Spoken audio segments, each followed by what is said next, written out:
want to start off with Joe McWilliams was named the Defensive Player of the Week, and then Devonair Martin, the newcomer. Just talk about how well they played this past weekend.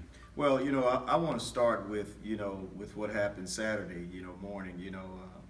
Probably the unsung hero, other than our coaches, is probably John McCoy, our team chaplain. The speech he gave Saturday morning was just amazing, and it was something that was heartfelt, but it was also something that our players needed to know. I think sometimes when you experience the success that we've experienced, and then when you go through the type of year we've had, you kind of forget who you are and what we've done. And I thought that he did a really good job of really kind of letting the guys know what they've done, and what their pedigree is. So I thought the kids kind of fed off of that, and I thought they came out with great energy, and it was good to have Joe playing well and really making plays and scoring points, but then also Devonair as well. But this is a total team victory. Our coaches, our defensive coaches, they've worked extremely hard through all of the ups and downs, as well as our offensive coaches. But it was good, to get a really solid win against a really good opponent. Joe's been just on fire. He's had 4 interceptions in the last 5 games. Yeah, playing receiver. Yes. Talk about his football IQ. What makes him so successful? Well, I think it goes to his coach. He's always been a very talented player, and he's always been coached by some really good defensive back coaches. But I think this year he made a really strong effort to really dive into the mental part of the game, and not just play so much with his physical ability. So I think Coach Lee has been very patient with him, and he's been very trusting of Coach Lee, and listening to him. So I think that's pretty much springboarded him into success he's having thus far, and Devonair also. Yeah, Coach Lee said last week that kind of early on this year, both of them were trying to get on the same page with each other, and it seems like over the last 5 or 6 weeks or so, they've really started to really have an understanding with each other. Yeah. How difficult is it usually for a new position coach to come in and try to get their kids to buy into what they're doing? Well, I think they've always bought in. I just think sometimes when you're a young man, when you're 18 to 23, it's kind of hard, to see the light at the end of the tunnel, and you want to know why. Why am I having to do this? But I think there's a lot of things that has occurred over the span, with the other position coaches that he's had, but then also having an opportunity in Houston to meet, Tyrann Mathieu, who was in the same type of situation, struggling, to do what his coach told him to do. I think all of those things have kind of helped those guys understand that, I just need to trust him and just do what he says. And for the most part, we've been successful and we've got great coaches. Most of it is about just trusting your coach and just allowing him to use you and do what he needs to do with you. And I think that had a lot to do with some of the bumps we've had in the middle of the season. Guys are starting to trust and understand, what we've done. The proof is in the pudding, is there. It's just a matter of you trusting and doing it. Devonair is from Alabama. He's kind of able to get that pick 6 in his home state. You think that's kind of special for him? It is. It was a big week, for not only he but also Hickbottom as well. We wanted those guys to play well at home. Alabama has been such a great recruiting, base for us. A lot of talent there, and we plan to go back there, as well as other places also. So it was good to play well. It was good to make plays, and it was good to get a win. If you don't mind, is there anything specifically that you might can share that Joe shared with you guys Saturday morning before the game? Yeah, and basically it was more about how many championships, who we are, what this program has been about, the foundation of this program since Eddie Robinson. Those were the things that they needed to know. And sometimes when you get beat up a lot, internally as well as externally, sometimes you need a little bit of sugar, to get you going. And I thought that kind of lifted our spirits, lifted our self-esteem, and really reminded all of us of the things that we've been able to accomplish. And I thought they played inspired. I really did. And those are the type of things that that need to occur. A lot of people didn't know, but we only had one day of practice, last week, because of the weather and situations that occurred last week. But that's all part of it. Our kids didn't complain, our coaches didn't complain about it. We just went to work and did what we had to do. Talk about just kind of what the time's going to look like with the bye week. Well, we want to make sure that we pull back a little bit. Early part of the week. I gave everybody off yesterday. Today, we'll kind of slowly get into it, look at film, see our mistakes, correct those mistakes. Have a meeting this evening and talk about those errors and mistakes that we made. Not do anything physical.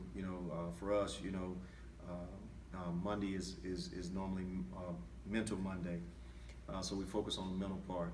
Tuesday is normally tough Tuesday, but for us this week, we'll kind of slow it down a little bit and kind of correct, some of the things physically on the field, slowly though. And then we'll get back to work on Wednesday, but we'll pull the pads off on Wednesday and Thursday. Then we'll take Friday off and a Saturday, and then get back to work on Sunday because we need to do a little bit of recruiting, this particular weekend as well. So we'll get back to work and get back to the physical part on Sunday, but we'll still practice fast all of this week because we never want to, get away from moving fast. But just want to get our bodies a little bit of time to heal so that we can, make a stretch run. I think the way the season's played out, that come this week, you got the week off before the Bayou Classic, where you guys will, I think for the third straight year, play for a berth in the SWAC championship game. You think it's rejuvenated the guys to know that while they had a little bit of a rocky start in the conference play, they it gets to this point and here we are, we've got another shot. Is that, you think it rejuvenated the guys at all? I think we were rejuvenated maybe a couple of weeks prior to. I think the thing that's interesting is, you have to, there's going to be times you put in different situations in life, and the whole key is how you respond in those situations.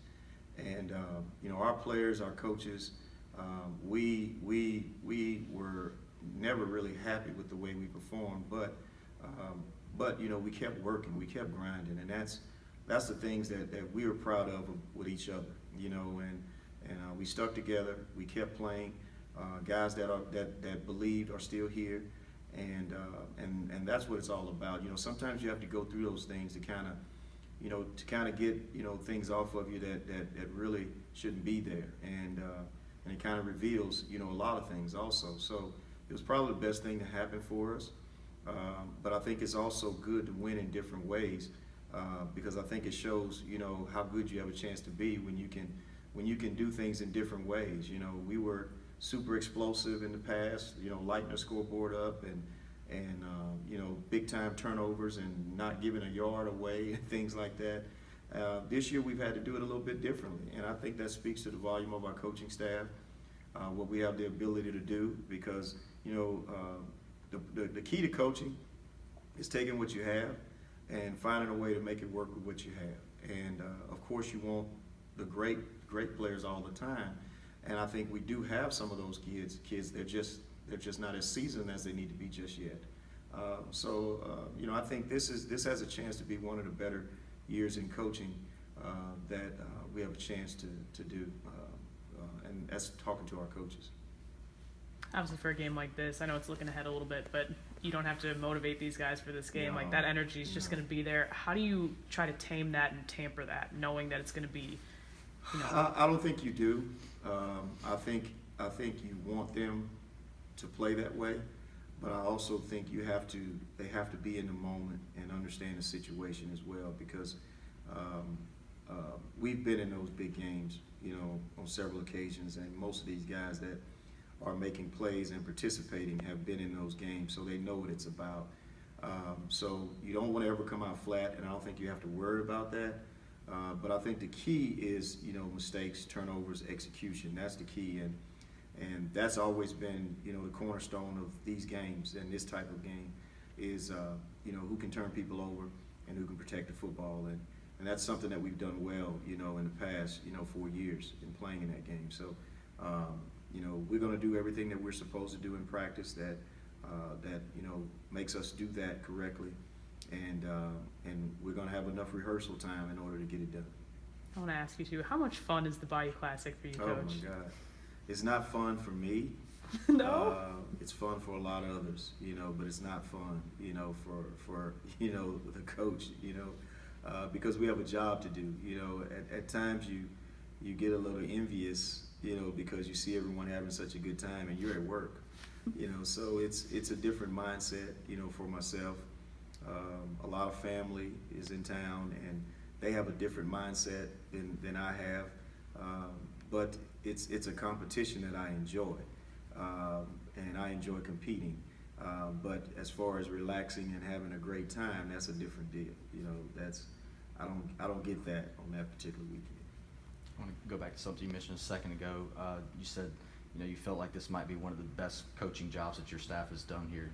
Can you expound a little bit on that? I think when you look at how things have happened, if it was legal, I would show you the injury report, and when you have 4 pages front and back of injuries throughout an entire season, I mean, it is what it is.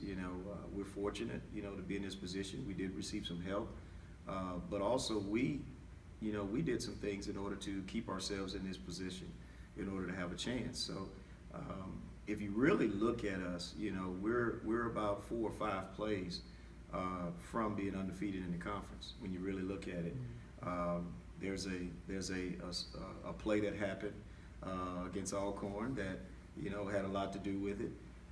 There is 4 or 5 field goals and some mistakes we made in the other game. And so when you really look at it, we're not that far off. It's just about execution and protecting the football. That's what it's about. And when you're used to being explosive and having the type of players that we have, but then becoming a little bit something different, it's kind of refreshing to win in a different way. Because when you can win in different ways, I think it speaks volumes of the type of coaches that you have. How do you remind the guys of that, going into a game like this, just to, see that confidence from them that maybe like in the beginning of these games, we don't see right away? Yeah. Well, I think they're starting to feel better about themselves. They're really playing good football at this time.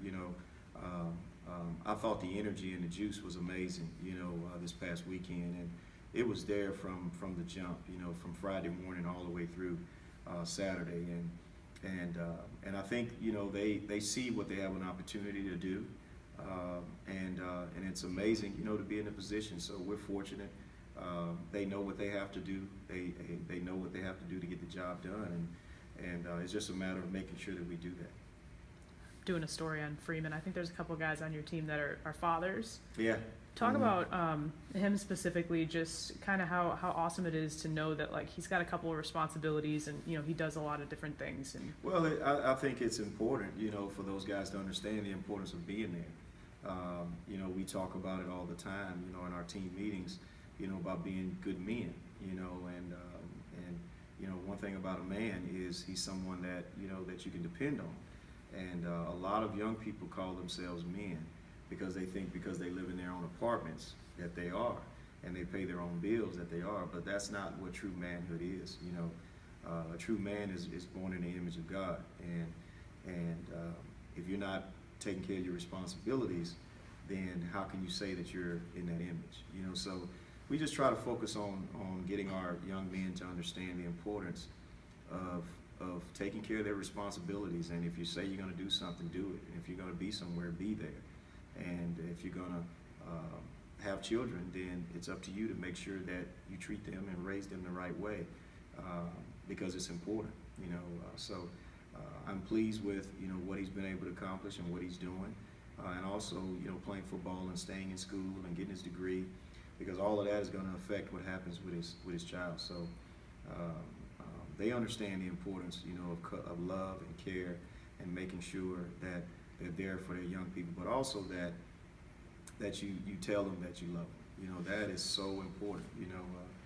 Not too often, parents will let young people know that they love them, and they have to hear the word. And my players hear it every day, and I think it's important that they hear the word, but not only hear it, they feel it and experience it, and that's important. And love is not a soft word. Sometimes love has to be tough. And you have to punish people from time to time, but it's still love because it's rearing you in the right direction. I'm working on a story on Sheriff Wilson Matthews. Mhm. I know he's been Yeah.